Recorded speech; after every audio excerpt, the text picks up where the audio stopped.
はい、皆さん、こんにちは。わちさんのゴルフチャンネル、わちゴルです。今日はですね、このシャフトの折れ線グラフ的なんて何なんということでお送りしたいと思います。このシャフトの折れ線グラフのことが分かれば、シャフト選びの失敗っていうのは確実に減りますので、ぜひね、聞いていただけたらと思います。はい。で、折れ線って言ってしまってますけど、これ本当 EI チャートと言いまして、EI チャートの E はイレスティシティという弾力という意味ですね。で、潰れるとかしなりとか、そういう風なニュアンスでいいと思います。で、EI チャートの I はイナーシャです。で、感性ですね。感性モーメントの感性ですね。これは回転しにくさという意味を表しています。はい。実際ね、シャフトっていうのは打ってみないとわからない部分あるんですけど、今回の目的は、明らかに自分に合ってないシャフトを買ってしまうっていうミスをね、それを防ぐために、お送りしたいと思います。やっぱりね、買ってみて、打ったらもう60点以下の不合格ショットばっかりですだったら、精神的にもね、結構きついんで、やっぱりシャフト新しいの試すからには、80点ぐらいの球がね、バンバン出てね、中には90点のシャフト、100点に近いシャフトっていうのをね、選ぶためにも、この、ぜひ動画をね、最後まで見ていただけたらと思います。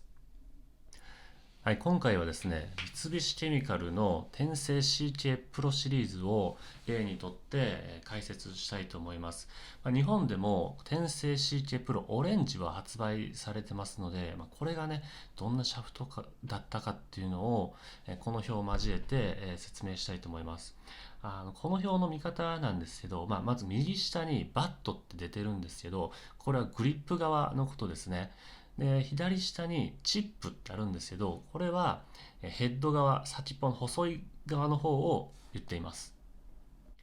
はい、次に、硬さを示す言葉なんですけど、左上の、スティファーっていうのは硬いっていう意味で、ソフターっていうのは、柔らかいということになるんですけども、基本的な大前提としてシャフトっていうのは、手元側のバット部分っていうのが、太くなっているので硬いです。で、先端に行くにつれて先っぽが細くなってますので、もうどうしてもこれは柔らかくなってしまうんですね。これはもうどんなシャフトでもこれ大前提のことになります。なので、この EI チャートっていうのは必ず右上が高くて左下に向かってどんどん下がっていくという、そういうグラフに確実になります。で、この、右から左下に流れるこの線なんですけど、じゃあこの線のどこを見たらいいかっていうことになるんですけども、僕個人的には注目点としては、どこに山ができてるか、コブというか山ができてるかっていうのと、どこが、下一番くぼんでるか、そういう視点で見ています。それが分かれば、大体どんなシャフトなのかなっていうのが分かるようになります。はい、今回は天性 CK プロオレンジを例にとって、解説していくんですけど、このオレンジの、山はどこかなと、見たときに、ちょうどこれ真ん中あたりですね。真ん中あたりがポコって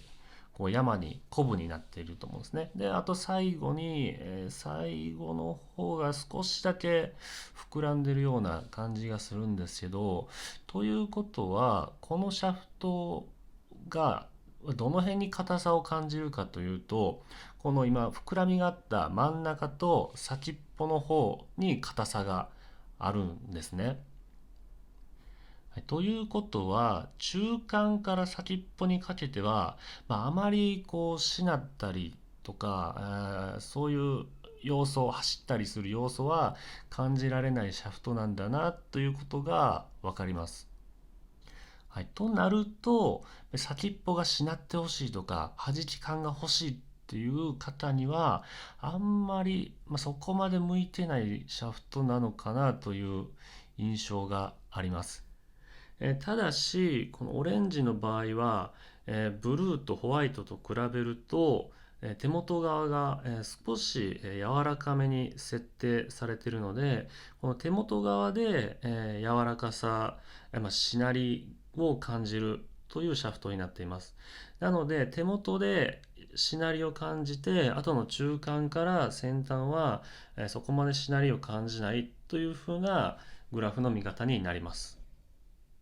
はい、以上が EI チャートの見方解説になるんですけども、せっかくなんで、CK プロブルーとホワイトもどんなシャフトなのか見ていきたいと思います。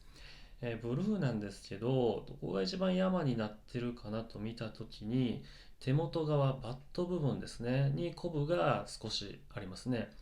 で、谷になってる部分が、中間から先端にかけてですね。ですので、硬さは手元に感じて、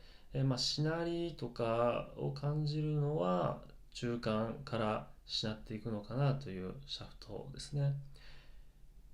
次はホワイトなんですけど、ホワイトは、山はどこかって見たときに、もう先端からほぼほ失礼しました。手元側から、中間先端にかけてがずーっとなだらかな山になってまして、これはもうずっと硬いよと、もうあまりしなりませんよという意味ですね。で、先端部分は少し谷になってますけど、ほぼほぼ直線なので、先端も結構硬いですよと、そこまでしなるシャフトじゃないですよっていうことが、見て取れます。ですので、ホワイトはあまりシャフトに仕事をしてほしくない、弾いたりとか粘りとかを感じるようなシャフトじゃないということが分かります。はい、以上3つのシャフトの比較をしてみたんですけども、